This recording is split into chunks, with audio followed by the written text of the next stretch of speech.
नमस्कार, मैं सुप्रिया और आप देख रहे हैं 4 PM। देश में लोकसभा चुनाव का शंखनाद हो चुका है। लोकसभा चुनाव को लेकर सभी पार्टियां जोर शोर से साथ चुनावी मैदान में अपना दमखम दिखा रही हैं और एक दूसरे पर वार पलटवार का दौर जारी है। विपक्ष बीजेपी को इलेक्टोरल बॉन्ड, सीएम केजरीवाल की गिरफ्तारी को लेकर एकजुट हो गए हैं और विपक्ष की बीजेपी के खिलाफ हल्ला बोल जारी है। बता दें कि विपक्ष बीजेपी की तानाशाही रवैये के खिलाफ एकजुट है और बीजेपी पर रोज नए नए आरोप लगा रहा है। लोकसभा चुनाव में बीजेपी वॉशिंग मशीन का काम कर रही है। बीजेपी विपक्ष के सभी नेताओं को भ्रष्ट बता रही है। बता दें कि अगर वही नेता बीजेपी में शामिल हो जाता है, जिसके बाद उसकी छवि बिल्कुल साफ सुथरी हो जाती है। आज यानी 31 मार्च को दिल्ली के रामलीला मैदान में अरविंद केजरीवाल की गिरफ्तारी के खिलाफ पूरा विपक्ष एक साथ इकट्ठा हुआ।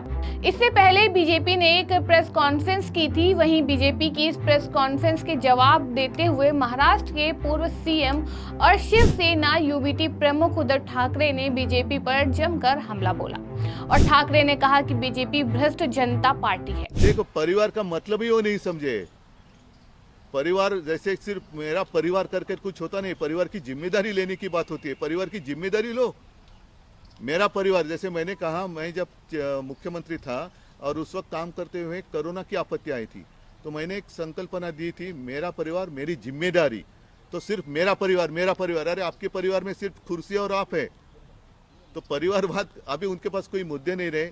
उनका जो एक नकाब था वो फट गया है और इलेक्ट्रोल बॉन्ड जब से खुल गया राज उनका, तो देश में सबसे भ्रष्ट पार्टी, भ्रष्ट जनता पार्टी यानी कि बीजेपी, उनका ये नया चेहरा, जो असली चेहरा है, जनता के सामने आया है। बता दें कि उद्धव ठाकरे ने इलेक्टोरल बॉन्ड का मुद्दा उठाते हुए कहा कि जब से इलेक्टोरल बॉन्ड का मुद्दा सामने आया है, लोगों को भाजपा यानी भ्रष्ट जनता पार्टी का असली चेहरा पता चल गया है। साथ ही उन्होंने कहा कि वो परिवार का मतलब नहीं समझते हैं। वहीं ठाकरे ने बीजेपी से सवाल पूछते हुए कहा कि बीजेपी जो भ्रष्टाचार की बातें कर रही है, पहले वो ये बताए कि जितने भ्रष्टाचार के आरोप जिन नेताओं पर लगाए उनको अपनी पार्टी में क्यों ले लिया।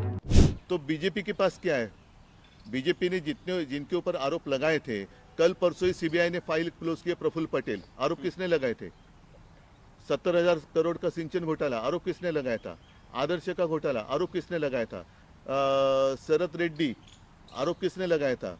और अभी कर्नाटका में वो गए माइन वाले ना, जनार्दन रेड्डी, आरोप किसने लगाए थे? नवीन जिंदाल के ऊपर आरोप किसने लगाए थे? तो सब ये मैं कहता हूँ कि भ्रष्ट जनता पार्टी है। तो जनता जो है, भारत की जनता, वो अलग है और ये जो है भ्रष्ट जनता। और सब परिवारवाद जो कहते हैं, तो इनको भ्रष्ट परिवार जो है वो चलता है। तो परिवार के बाद अगर परिवारवाद की अगर बात करें, तो आप देखो ना, जितने सारे परिवार हैं वो सारे के सारे भ्रष्ट है, उनके पास चले गए।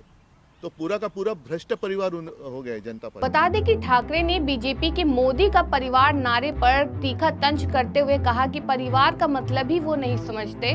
परिवार की जिम्मेदारी लेनी पड़ती है। आपके परिवार में सपोर्ट, कुर्सी और आप हैं। इलेक्टोरल बॉन्ड पर सवाल करते हुए शिवसेना प्रमुख ने कहा कि जब से उनका राज खुल गया है, भ्रष्ट जनता पार्टी का असली चेहरा सामने आया।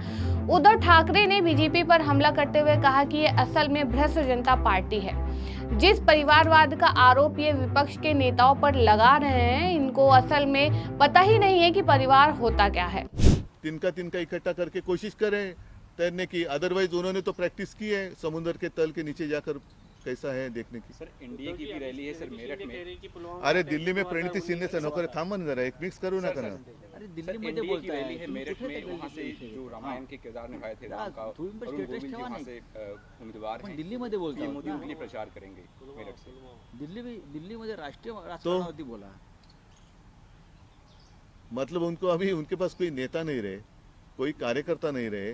सब, मैंने जैसे पहले कहा कि बॉयकॉट बॉलीवुड कहने वाली यही पार्टी थी, अब उनको बॉलीवुड का ही सहारा लेना पड़ रहा है। ये एक बदकिस्मती है उस पार्टी की। मुझे दुख है, क्योंकि वो जो भारतीय जनता पार्टी थी अटल जी के समय की, वो एक विचारों की राह पर चलती थी, एक राह थी उनकी, कुछ सोच थी। तो अब वो सोच नहीं रही। जितने भी करप्ट लोग हैं उनको ले लो। जैसे मैंने अभी कहा कि वो जनार्दन रेड्डी, या अभी शायद मैं नाम गलत ले सकता हूँ, लेकिन इतना मुझे ये नहीं है और ध्यान में रखने लायक भी नहीं है वो नाम। सारे भ्रष्ट लोगों को साथ में लेकर, जिनको भ्रष्ट इन्होंने कहा था, भ्रष्ट तो इन्होंने ही कहा था, तो वो सारे लोग उनके मंच पे हैं। कुछ नहीं है। और हमने पिछले 2-3 महीने लगातार हमारी चर्चा चल रही थी, और अभी अभी मैंने जैसे कहा कि एक आखिरी पल तक कोशिश की जाती है हर पार्टी से, और स्वाभाविक है, सबको लगता है कि मेरी पार्टी आगे बढ़नी चाहिए, वो मानता हूँ। लेकिन जब चुनाव जीतने की संभावना अगर हम सोचते हैं तो उस वक्त वो निर्णय लेना पड़ता है, और इसलिए हमने सोच समझकर हमने उम्मीदवार की लिस्ट डिक्लेयर की है, और जो 2-5 है वो आने वाले 1-2 दिन में डिक्लेयर करेंगे। कल प्रफुल्ल पटेल जी को क्लीन चिट दी गई, उनके ऊपर काफी सारे घोटाले के आरोप थे। तो जिन्होंने आरोप लगाए थे उन्होंने प्रफुल्ल पटेल की माफी मांगनी चाहिए, और मनमोहन सरकार की, और मनमोहन जी की, क्योंकि उन्होंने जिन्होंने आरोप लगाए वो असलियत में वही दोषी है। चलो चलो हाँ।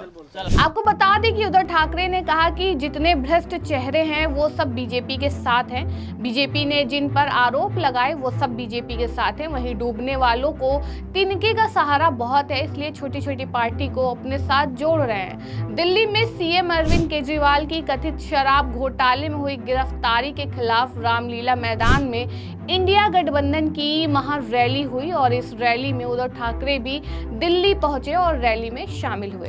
बता दें कि विपक्ष की इस महारैली का नाम तानाशाही हटाओ लोकतंत्र बचाओ दिया है। इस महारैली में करीब 28 पार्टियों ने हिस्सा लिया है। फिलहाल इस खबर में इतना ही। ऐसी ही राजनीतिक खबरों के लिए बने रहिए और देखते रहिए 4 PM महाराष्ट्र।